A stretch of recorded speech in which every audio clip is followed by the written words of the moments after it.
Welcome to Online Engineering, my dear friends. This is Prakash, and let me discuss over a second number of topic named as center distance calculation.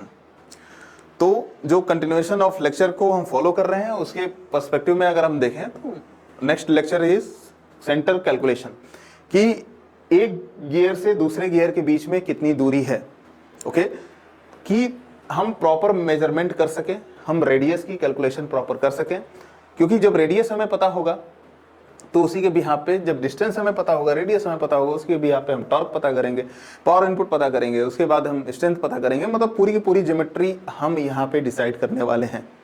चलिए, so our topic is concept of centre distance. Concept of centre distance का मतलब क्या कि आपका pinion and gear है, ये जो first number का है, first number is understand for what, first number is understand for your pinion and second number is understand for what, gear. तो आपके पास गियर और पिनियन है और इन दोनों का आपको क्या करना है, सेंटर डिस्टेंस पता करना है। पिनियन का जो डायमीटर है d1 है और जो गियर का डायमीटर है वो d2 है। और ये माय डियर फ्रेंड्स, ये डायमीटर जो ये गिवन है ये पिच सर्कल डायमीटर है, पिच सर्कल डायमीटर से ही हम बात करेंगे, ठीक है। हमेशा हम जो पॉइंट ऑफ कंसिडरेशन हम लेते हैं, पिच सर्कल लेते हैं, तभी यहाँ से जाके हमारा मॉड्यूल निकल के सामने आता है। इसीलिए ये यहाँ पे देखो तो ये जो point of contact at instant की जो बात हो रही है और इनको सारा का सारा मैच कर रहे हो तो ये पिच सर्किल एक मिल रहा है, तो पिच सर्किल का ही डायमीटर यहाँ दिखाया गया है। चलिए तो अपना टॉपिक वाली बात करते हैं। तो अगर इसका सेंटर, अगर आपके गियर का सेंटर यहाँ है और यहाँ पिनियन का सेंटर यहाँ है, सो इसको आप कोड करो O1 से, इसको कोड करो O2 से, ठीक है। तो इनके बीच की जो डिस्टेंस है वो क्या होगी, इनके बीच की डिस्टेंस अगर आप मेजर करोगे तो ये होगा R1 और ये होगा my dear friends R2, okay. तो अगर इसको आप कैलकुलेट करोगे तो ये क्या होगा, सेंटर डिस्टेंस O1 से O2, ये क्या होगा, R1 प्लस R2 होगा, ठीक है। और ये चीज आपको पता है कि जो मॉड्यूल होता है, मॉड्यूल क्या होता है, diameter upon number of teeth, diameter upon number of teeth होता है। और अगर रेडियस के टर्म्स में अगर हम बात करें तो ये क्या हो जाएगा, 2r upon number of teeth, और r की केवल वैल्यू अगर हम पता करें तो mz अपॉन 2, mz अपॉन 2 आ जाएगा। ये अगर r के टर्म्स में विद रिस्पेक्ट टू मॉड्यूल की अगर हम बात करते हैं तो r की वैल्यू को यहाँ पे पुट करना होगा। तो r1 की जगह पे आप क्या लिखोगे, क्योंकि module for the mating of gear की अगर बात करोगे तो ये हो गया m1 और ये हो गया m2, और for the mating of the gear की अगर बात हो रही है तो m1 equal to m2 equal to m होता है। क्लियर। तो आपको मॉड्यूल में 1 2 ऐसे नहीं करना है, आपको जो भी करना है नंबर ऑफ टीथ पे आपको करना है, ठीक है। तो यहाँ पे आप m/2 को आप कॉमन ले लोगे और z1 प्लस z2 आपका आ जाएगा z1 plus z2। So centre distance from O1 to O2 for that type of gear is what, m/2 z1 plus z2। ये इसका आएगा proper answer. Is it right और रॉन्ग, क्लियर। ये इसका आएगा प्रॉपर आंसर, ठीक है। O1 से लेके O2 तक जो सेंटर डिस्टेंस आप फाइंड करोगे वो होगा m/2 z1 plus z2, clear. z1 क्या है, z2 क्या है, number of teeth on pinion है z1 और number of teeth on gear है आपका z2, क्लियर। तो ये इसको आप नोट करिए। ये लाइन डायग्राम है, इसीलिए मैंने लाइन डायग्राम को सिलेक्ट किया है। लाइन डायग्राम को कैसे आप बनाओगे, आपको नॉर्मल सर्कुलर सेक्शन बनाना है, नॉर्मल सर्कुलर सेक्शन इस टाइप का बनाना है, एक ऐसा बना देना आप, उसके बाद एक ऐसा बना देना। बिल्कुल आपको ज्यादा टाइम नहीं वेस्ट करना है कि पता चला कि आप टूथ भी बनाने लगे, नो। आपको और इसको 1 मेंशन करना है, इसको 2 मेंशन करना है, इसको O1 मेंशन करना है, यहाँ पे O2 मेंशन करना है, ठीक है। ये है आपका O1 से पिनियन, 1 से है पिनियन, 2 से है आपका गियर, ऐसा आपको करना है।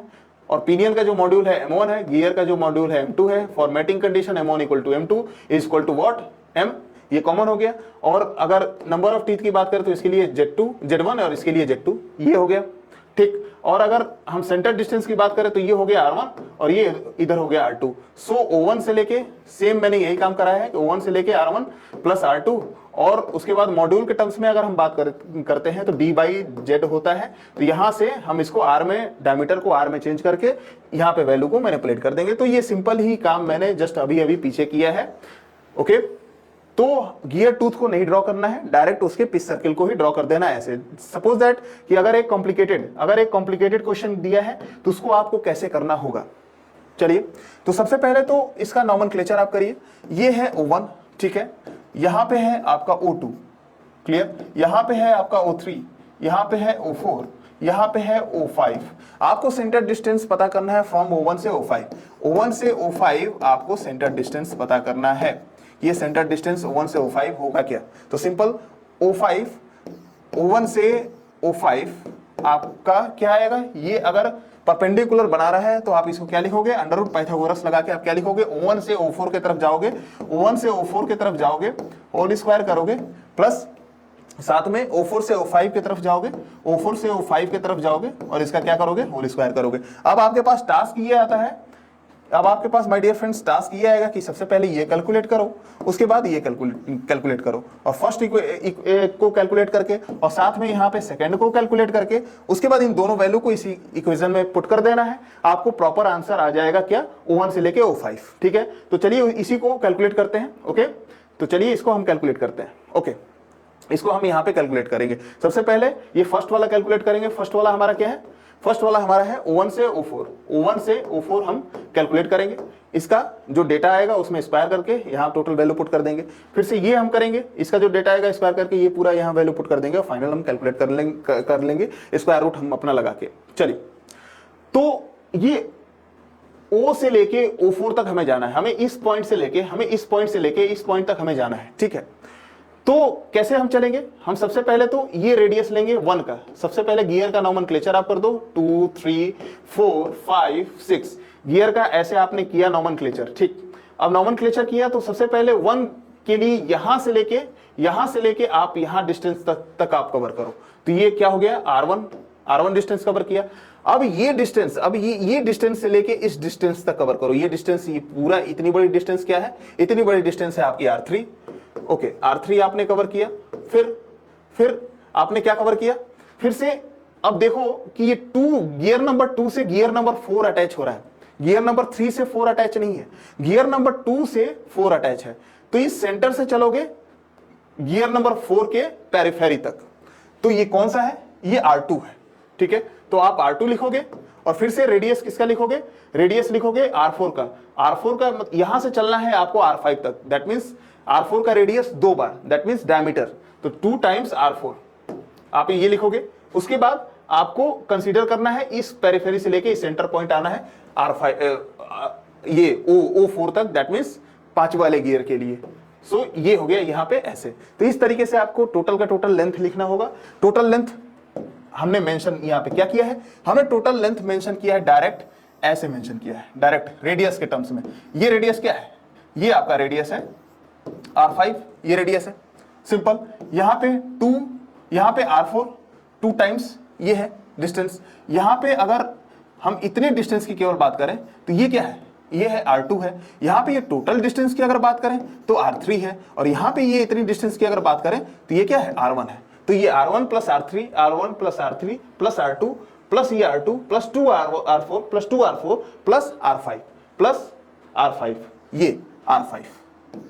ठीक है, तो यही नॉर्मली ये डिस्टेंस सब ऐड कर देना है। अब इसमें मॉड्यूल को जरा एक बार चेक करते हैं कि किसका किसका मॉड्यूल आपस में इक्वल है। ठीक है, मॉड्यूल को एक बार चेक करना बहुत ही इंपॉर्टेंट इशू है हमारे लिए। क्यों हमारे लिए इंपॉर्टेंट इशू है?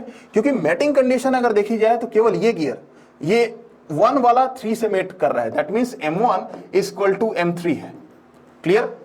और 2 वाला मेट कर रहा है 4 से, दैट मींस व्हाट कि M2 इक्वल टू M4 है। क्लियर? और 3 वाला मेट कर रहा है किससे? ये जो 4 वाला गियर है, ये 4 वाला गियर है मेट कर रहा है 5 से, that means M4 equal to क्या है? M5 है। इज इट क्लियर और नॉट? डन?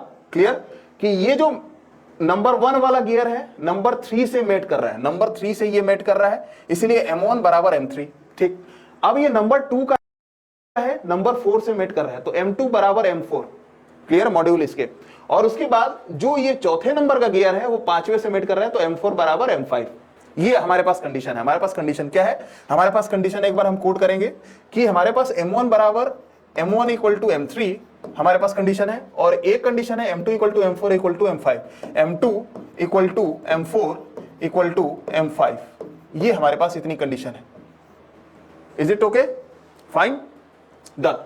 तो इसको आप नाम दोगे, इसको आप नाम दोगे क्या? इसको आप नाम दोगे इक्वल टू व्हाट? M से नाम दोगे, और इसको आप M डैश से नाम दे दोगे। इस तरीके से, इस तरीके से आपने m1 equal to m3 equal to m and m2 equal to m4 equal to m5 equal to m dash, आपने इस तरीके से इसका नॉमेनक्लेचर किया।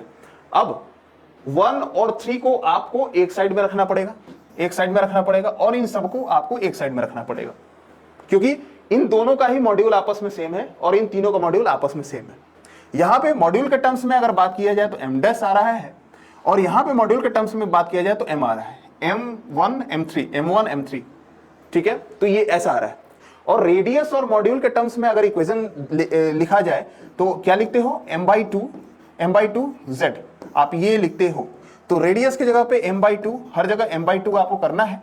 साथ में आपको क्या करना है, साथ में आपको इस तरीके से रिप्रेजेंट करना है। बीच में क्या होगा, z1 प्लस, बीच में क्या होगा, z1 प्लस z3, ओके, और यहां पे क्या होगा, सेम यही काम हमने जस्ट अभी अभी पीछे किया है, तो बस इसको ब्रेक करना है, ठीक है। यहां पे क्या होगा, z2 plus 2 z4 plus z5, ये हो गया आपका सेंटर डिस्टेंस। z5 है ये आपका है z5, ठीक है, ये है z4, ये है आपका centre distance. Centre distance from what, from O1 से लेके O4, ठीक है। O1 से लेके O4 के लिए सेंटर डिस्टेंस आपके पास ये वैल्यू निकल के आ गई है, O1 से लेके O4 के लिए, ठीक है, ये वैल्यू हमारे पास अब आ चुकी है। तो अब इसका कहानी खत्म। चलिए, ये जो वैल्यू आ गई है इसको हम थोड़ा सा साइड में कहीं कोड कर लेते हैं, ठीक है, इसको कहीं हम साइड में एक बार कोड कर लेते हैं। तो हमारे पास O1 से लेके O4, O1 से लेके O4 की जो वैल्यू है वो कितनी है, वो है m/2 bracket in bracket z1 plus z3 plus z3 and plus m/2, ये m डैश है, क्लियर, क्योंकि मॉड्यूल अलग था, एंड z2 प्लस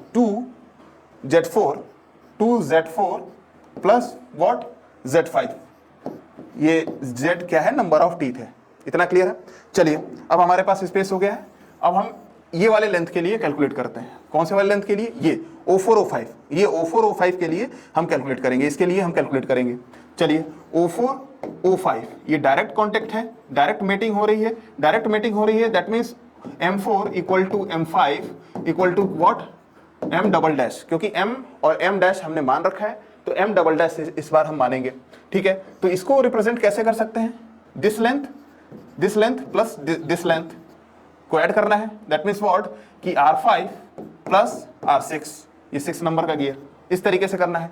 R5 और रेडियस के टर्म्स में अगर मॉड्यूल के टर्म्स में अगर कोड किया जाए तो क्या होता है, mz/2, ये चीज होती है। और ये कहां से आया, मैंने आपको पीछे जस्ट कैलकुलेट करके दिखाया भी है। यहाँ पे आप देखिए कि m इक्वल टू d/z होता है, तो d को 2r/z लिखा, तो r के टर्म्स में अगर इक्वेशन को रिप्रेजेंट करेंगे, अगर r के टर्म्स में अगर हम इक्वेशन को रिप्रेजेंट करेंगे तो क्रॉस मल्टीप्लिकेशन होगा mz/2, तो ये है mz/2।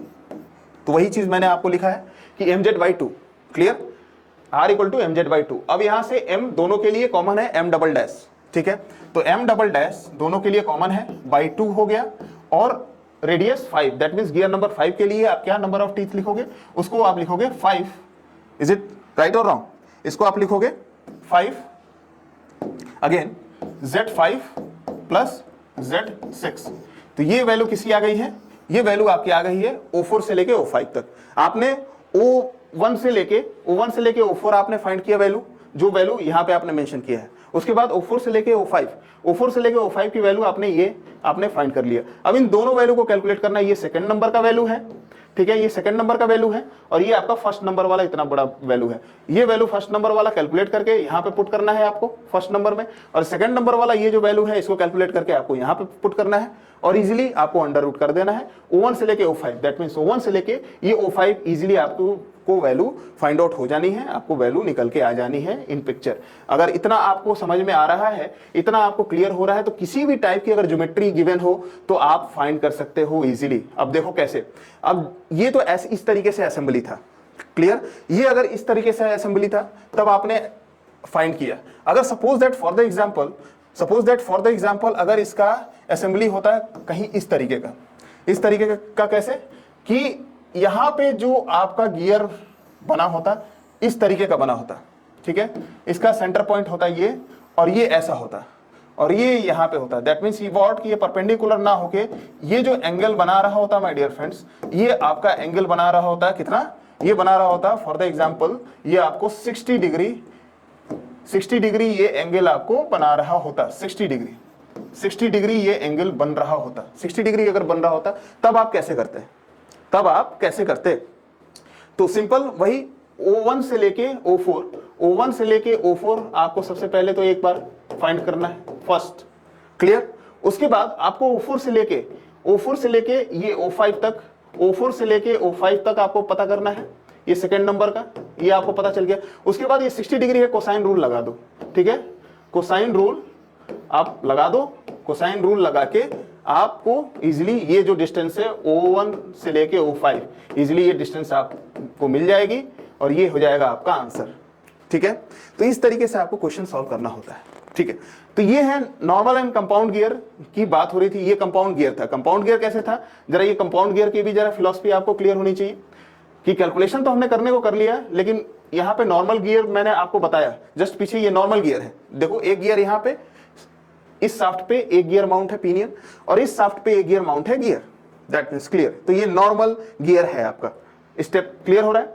अब नेक्स्ट में क्या देखो, यहाँ पे कंपाउंड गियर है, यहाँ पे आप नेक्स्ट में अगर आप देखोगे तो यहाँ पे आपका कंपाउंड गियर है, ये देखो, मतलब गियर नंबर थर्ड और सेकंड एक ही शाफ्ट पे है, इज इट ओके ना, गियर नंबर थर्ड और सेकंड एक ही शाफ्ट पे है, दैट मींस कंपाउंड गियर है। इसी को बोला जाता है कंपाउंड गियर कि एक शाफ्ट पे एक से ज्यादा अगर गियर रहता है, दो भी रहेगा, तीन रहेगा, चार रहेगा, कितने भी रह सकते हैं। तो अगर एक शाफ्ट पे अगर दो से ज्यादा गियर रहते हैं या एक से ज्यादा गियर रहते हैं तो उसको कंपाउंड गियर बोला जाता है, ठीक है। अब ये कैसा देखने में लगेगा, तो ये देखने में माय डियर फ्रेंड्स कुछ इस तरीके का लगता है, देखो ये देखने में ये कुछ इस तरीके का आपको देखने में लगेगा। ये शाफ्ट रहा और इसी शाफ्ट पे एक और गियर माउंट है, इसी शाफ्ट पे एक और गियर माउंट है जो देखने में इस तरीके का लग रहा है, जो देखने में इस तरीके का लग रहा है, ठीक है, इस तरीके का लग रहा है, ठीक। तो ये जो बड़ा वाला गियर था वो था गियर नंबर थर्ड, बड़ा वाला गियर था वो था गियर नंबर थर्ड, और जो छोटा वाला गियर था वो था गियर नंबर सेकंड, ठीक है। तो और सेकंड नंबर से अगेन थोड़ा सा और कॉन्सेप्ट के भीतर जाते हैं, गियर नंबर सेकंड से कौन जुड़ा है, गियर नंबर 4, इससे जो जुड़ा है, इससे जो जुड़ा है, कौन सा जुड़ा है, गियर नंबर 4 जुड़ा है, अच्छी बात है। और थर्ड से कौन सा जुड़ा है, गियर नंबर फर्स्ट जुड़ा है, थर्ड से कौन सा जुड़ा है, गियर नंबर फर्स्ट जुड़ा है। तो इस तरीके से कॉम्बिनेशन है, डन, क्लियर। यहां से थ्योरी ऑफ मशीन के बहुत सारे क्वेश्चंस आपके ऑलरेडी क्लियर हो चुके हैं डियर। चलिए अब नेक्स्ट चलते हैं रिवेटेड गियर। रिवेटेड गियर में अगर सेंटर डिस्टेंस की कैलकुलेशन करनी हो तो उसमें हम कैसे करेंगे। अभी तक हमने नॉर्मल गियर में सेंटर डिस्टेंस की कैलकुलेशन देखी, centre distance while the calculation of centre distance में नॉर्मल गियर की सबसे पहले तो हमने देखी, नॉर्मल गियर में हमने ये देखा while the calculation concept of centre distance calculation, ये है हमारा नॉर्मल गियर। उसके बाद हम चले कंपाउंड गियर की तरफ, ये है हमारा कंपाउंड गियर जो कि देखने में ऐसा लगेगा, compound gear second number. And जब थर्ड नंबर पे गए तो हम अब आएंगे रिवेटेड गियर के बारे में, ठीक है। रिवेटेड गियर के बारे में हम देखेंगे।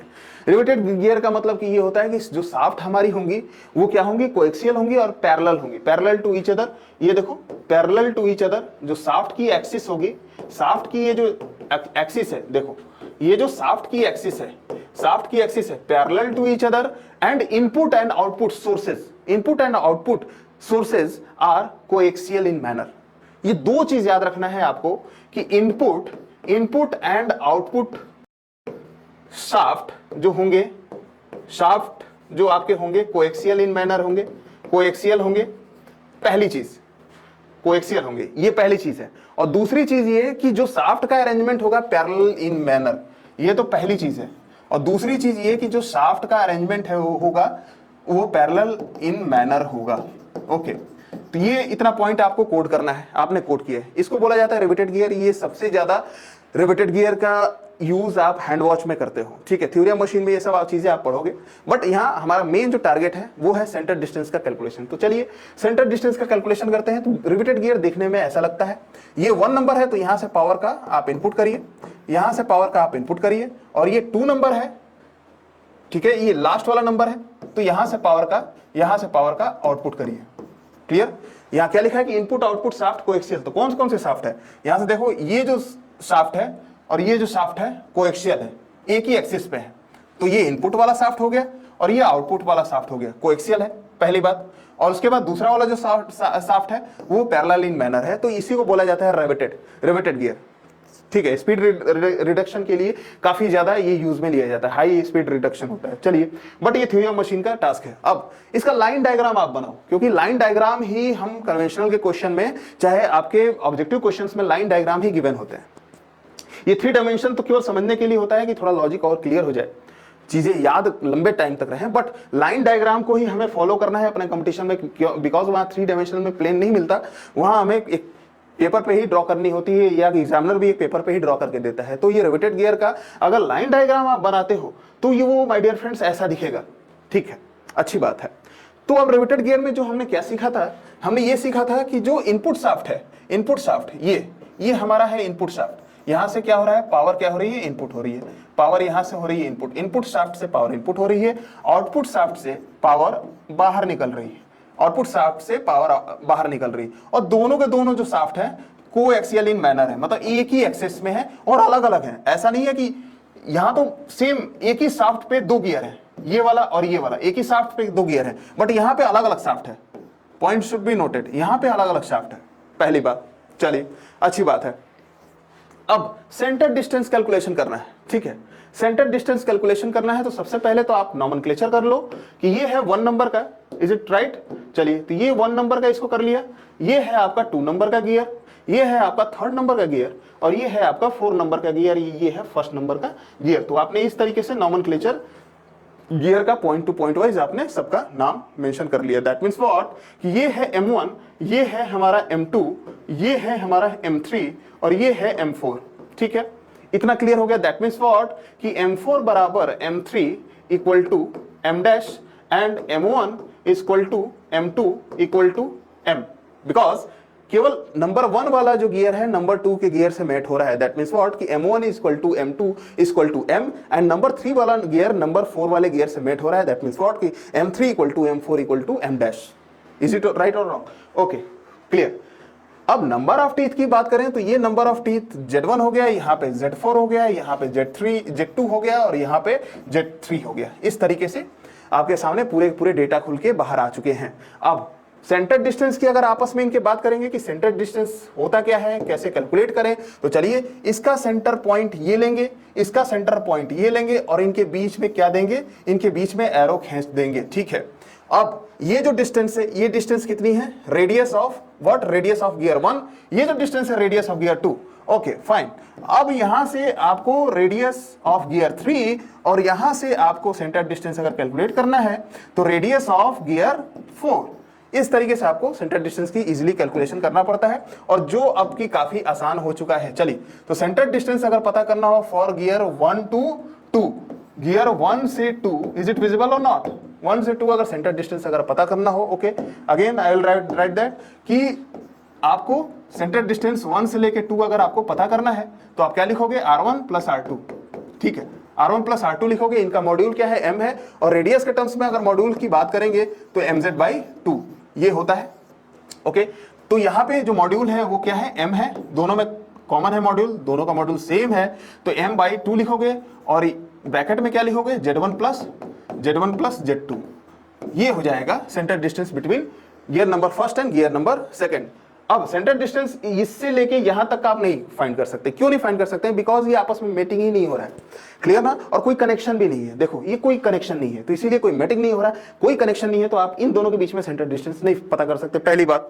ओके, अब यहां से भी आप इसका सेंटर डिस्टेंस नहीं पता कर सकते, मतलब आप ऐसे भी डिस्टेंस नहीं पता कर सकते, यहां से लेके यहां तक की डिस्टेंस नहीं पता कर सकते, बिकॉज दोनों का एक्सिस अलग है। कोई यहाँ पे जैसे कि यहाँ कंपाउंड में आपने देखा था, कंपाउंड में कि आप इजिली कैलकुलेट कर पाते थे, कंपाउंड में तो आप यहां से लेके यहां भी चले जाते थे क्योंकि एक प्रॉपर कनेक्शन था। बट इसमें आप देखो रिवेटेड गियर में देखो तो आप रिवेटेड गियर में एक चीज नोटिस करोगे कि यहां से यहां कोई प्रॉपर कनेक्शन नहीं है, बिकॉज ये इससे तो अटैच है लेकिन ये वाला इससे अटैच नहीं है। डन ना? रिवाइंड करके एक बार जो मैंने बोला है उसको देखो कि ये वाला इससे अटैच है लेकिन ये वाला तो इससे अटैच नहीं है। सो अगर प्रॉपर कनेक्शन है नहीं तो ये डिस्टेंस से लेके ये डिस्टेंस के बीच में आप फाइंड कर ही नहीं सकते centre distance. So my dear friends, यहां से यहां आप फाइंड नहीं कर सकते, यहां से यहां फाइंड नहीं कर सकते, यहां से चाहे यहां नहीं फाइंड कर सकते, आप किसी तरीके से नहीं कर सकते। केवल आप दो ही सेंटर डिस्टेंस पता कर सकते हो। पहला सेंटर डिस्टेंस आपका होगा दिस से दिस, इन दोनों के बीच में कितना डिस्टेंस है, और दूसरा आप क्या पता कर सकते हो कि यहां से लेके यहां ये कितना डिस्टेंस है। डन। चलिए तो अब ये वाला पता करते हैं क्योंकि ऊपर वाला हमने पता कर लिया। तो ये वाला जब अगर हम पता करेंगे दैट मीन्स ये क्या है O4 से हम चलेंगे कहां तक, O3 तक। O3 तक हम चलेंगे, उसमें रेडियस कौन कौन सी आ रही है, यहां से अगर हम चले तो इतना तक हम चले, इतना तक चले, इतना तक, तो ये R4, ओके R4 फाइन। और उसके बाद प्लस अब यहां से अगर चलेंगे यहां तक तो ये इस सेंटर तक, तो ये क्या है R3 है। Very good. अब यहां से मॉड्यूल के टर्म्स में लिखेंगे, मॉड्यूल क्या है M डैश है। मॉड्यूल के टर्म्स में अगर लिखोगे तो ये सेंटर डिस्टेंस आ जाएगा M dash by 2 and Z3 plus Z4। तो इस तरीके से centre distance under gravitated gear आपको पता करना होता है। टोटल 3 टाइप्स के ही गियर्स की सेंटर डिस्टेंस हमें पता करनी होगी अंडर डिजाइनिंग कंडीशन, जो कि गेट में इंजीनियरिंग सर्विस के कन्वेंशनल में यूज होता है डिजाइन और मशीन में। तो केवल 3 टाइप्स के होंगे, simple gear combination, compound gear combination, gravitated gear. तो तीनों का मैंने बता दिया। अब आगे जब मैं क्वेश्चंस कराऊंगा तो वो सब सारी की सारी चीजें आपको क्लियर होंगी। और जो भी नोट्स हैं, जितना मैं पढ़ा रहा हूँ, नोट्स बिलो लिंक में वो आपको गिवन है, वहां से आप नोट्स PDF के फॉर्मेट में डाउनलोड कर सकते हैं। And keep learning, keep doing, and thank you for watching this video. जैसा कि लॉकडाउन चल रहा है, हम अपना काम टीचिंग का कर रहे हैं, आप भी अपने लर्निंग का करो, म्यूचुअल टीचिंग लर्निंग होता है। तो फिर माय डियर फ्रेंड्स, कोई भी डाउट हो तो आप इस नंबर पे बेझिझक आप इस नंबर पे कनेक्ट हो सकते हो मेरे से, और कोई भी डाउट हो तो आप मेरे से पूछ सकते हो। ये मेरा नंबर है 9125935774। ये मेरा व्हाट्सएप नंबर है, आपको केवल व्हाट्सएप करना है, कॉल नहीं करना है, ठीक है। और बाकी ये मेरी मेल आईडी है, इस पे भी कोई भी कंफ्यूजन आप पूछ सकते हो। PROFESSORPC01@gmail.com। Okay fine. तो कोई भी कंफ्यूजन हो, कोई भी डाउट हो, आप पूछिए, ठीक है। तो मिलते हैं नेक्स्ट लेक्चर में, and all the best for your preparation. Have a nice day. Thank you.